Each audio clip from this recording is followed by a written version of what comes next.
This film flopped at the Indian box office in 2010, but went on to receive a 5 minute standing ovation at the Cannes Film Festival. What's even more surprising is that it was made by a debutant director. Welcome to episode 3 of Films That Changed Me. I watched Udaan for the first time in 2016 when I was 12. Ironically, my dad introduced it to me. I rediscovered it in 2021. Random YouTube recommendation. Watched it till the end, and that's where my journey began as a cinephile. I remember the father son chase where Bhairav tries to catch Rohan, but Rohan didn't stop this time. On my first viewing experience back in 2016, my 12-year-old self somehow thought how this scene would end. I thought when Rohan will finally stop and look back to see if Bhairav is still there, he would pat on his back, Rohan will look around, and Bhairav would slash on his face. And that scene would cut to Rohan falling on his own floor. That's not what happened. He ran faster and further until Bhairav couldn't run anymore. It's such a beautiful metaphor to the fact that Rohan has now escaped the mental prison created by his dad. You can see what my preconceived notions about films were.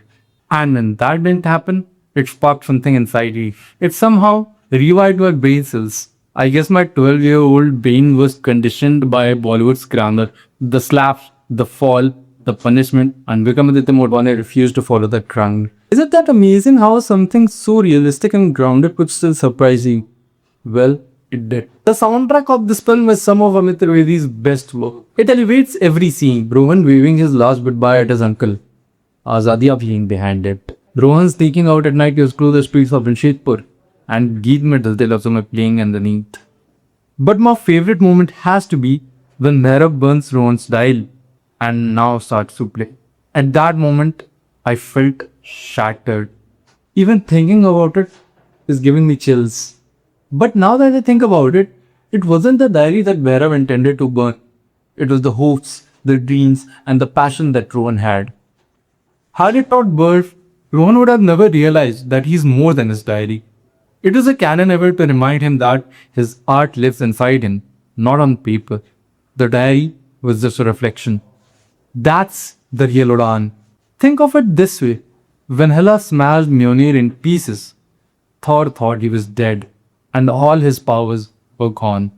Odin himself had to come from the dead to remind Thor that Mjolnir was just to channel his thunder.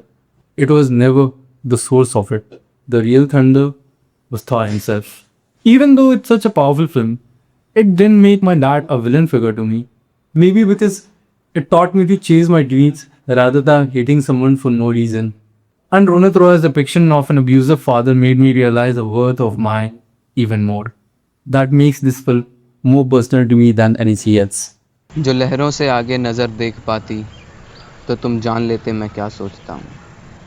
वो आवाज़ तुमको भी जो भेद जाती तो तुम जान लेते मैं क्या सोचता. ज़िद का तुम्हारे जो पर्दा सरकता, खिड़कियों से आगे भी तुम देख पाते. आंखों से आदतों की जो पलकें हटाते तो तुम जान लेते मैं क्या सोचता. मेरी तरह होता अगर खुद पर ज़रा भरोसा तो कुछ दूर तुम भी साथ साथ आते. रंग मेरी आंखों का बांटते ज़रा सा तो कुछ दूर तुम भी साथ साथ आते. नशा आसमान का जो चूमता तुम्हें, हसरतें तुम्हारी नया जन्म पाती. खुद दूसरे जन्म में मेरी उड़ान छूने कुछ दूर तुम भी साथ साथ आते.